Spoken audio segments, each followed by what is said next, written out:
in the months after 9/11, you've said many of the trucks at the firehouses were gone, but the boots remained. And those were the boots of all the friends that you lost that day. No one had the courage to move them. Yeah. Can you talk to me about survivor's guilt? How crippling can it be? Is it a burden that you carry for your entire life? Yeah, those boots.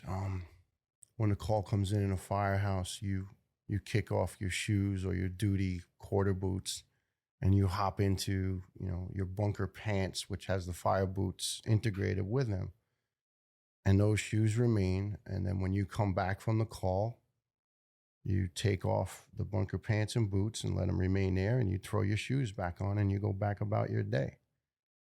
So for months in many firehouses throughout the city, those shoes existed. And guys couldn't do it. They couldn't bear to take those shoes away. So they would just go next to them and take theirs off. And finally, what they ended up doing was having a new guy who just got hired, because they had to hire like 1,000 guys right away, because so many guys were so seriously injured and obviously 343 killed. And he'd say, hey, new guy, do me a favor. Go over there, take Shalaj's shoes, put them in his locker, because they couldn't do it. Sorry, I got caught up in that emotion. And what was the rest of it, Shalaj? Sorry. About survivor's guilt. Oh, yes, the survivor. I'm so carrying sorry. the burden. Yes. Yeah. Survivor's guilt is real. I started having it immediately, because coming over to Brooklyn Bridge, watching that other tower go down, I had guilt because I knew I was too late to help my friends and they were now dead. And then as the days went on and we realized how many of the guys were actually gone and how many human souls that were at work or on those planes were gone. And I wasn't. And 4 days later, I got home finally for the first time.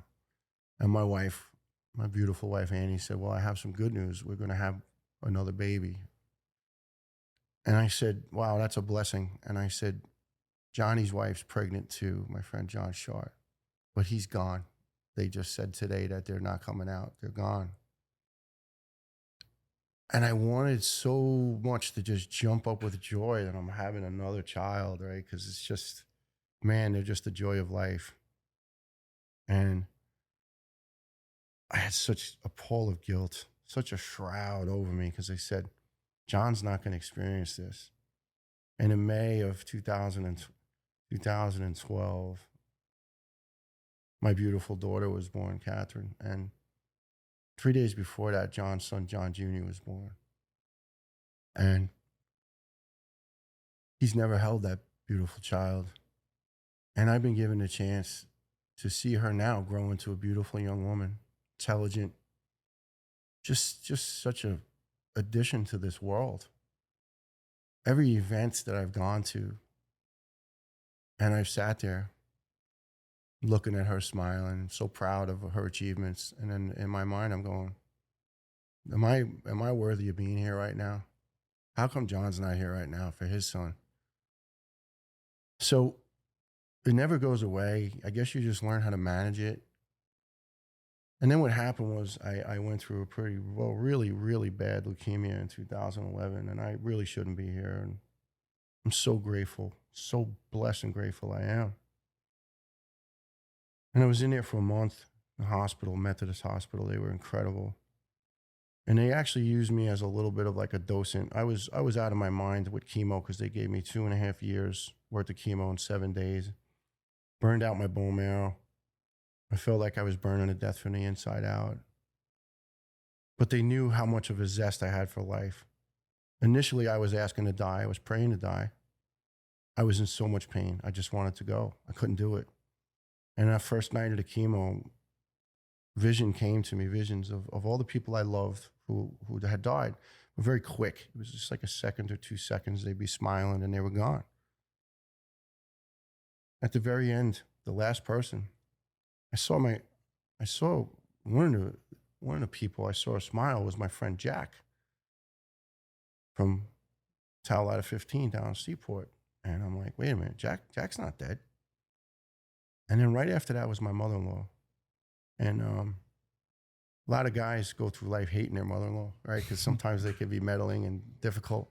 I adore my mother-in-law. She was such a great woman.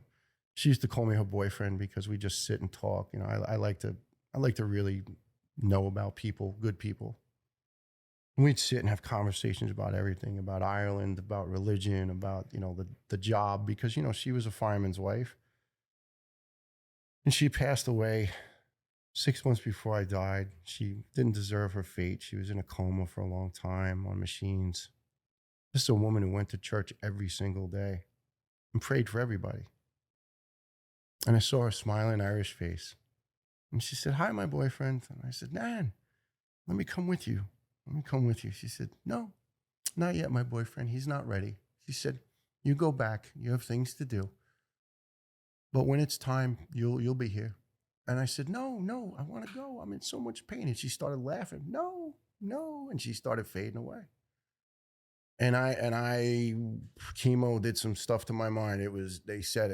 One of my doctors said he had patients who said the stuff I was receiving was so powerful that it was worse than the ride they took on PCP in the 60s or 70s, because my cancer is normally found in elderly men.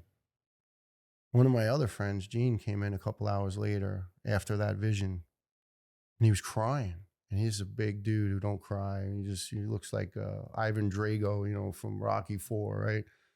And I said, Gene, what the hell's going on, man? Am I dying? Am I out of here? And he said, no, it's not you. It's not you. You're good. And I went, it's Jack. And he's like, who the frig told you? I said not to mention anything. I said, Jackie's dead, right? He said, how do you know? I said, I saw him.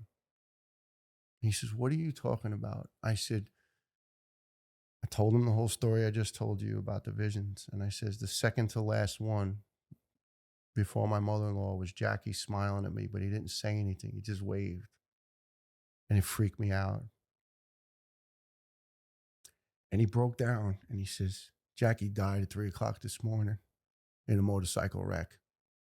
He hit a tree, severed his leg. He rolled down into a ditch. He threw his helmet up on the road. It was upstate New York. Passerby, motorists saw it. They came, they flew a helicopter in. And he said to the state trooper on a helicopter, hey, bro, what took you so damn long? And that was Jackie. Everything was a joke. And he closed his eyes and he died. I had those visions at 3:00 in the morning. So some of the naysayers may say I'm just flowering it up for drama or this or that. I don't care what they have to say. I know I had those visions because I asked the nurse what time was I freaking out, and you know it was scary, and it was a wild, violent thunderstorm going on right while I was having the visions. So getting back to coincidences or miracles, that to me was Jackie telling me, I'm on my way, I'm going to heaven, I'm okay, and I'm pulling for you. But I don't know, Shalaj. That's a really tough one now because, again, why did he die? Why did I not? Why did Jeff pass the other day? Why did I not? Why did so many of these guys that I knew that fought for years on chemo, on treatment, and they're not here? This wonderful, great guy, Paul, who just died a month ago, was a captain, one of the nicest human beings I ever met. I had no idea he was sick. He went in with an aneurysm back in April or May.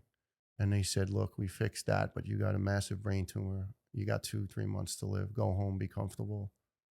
Why? Why him, not me?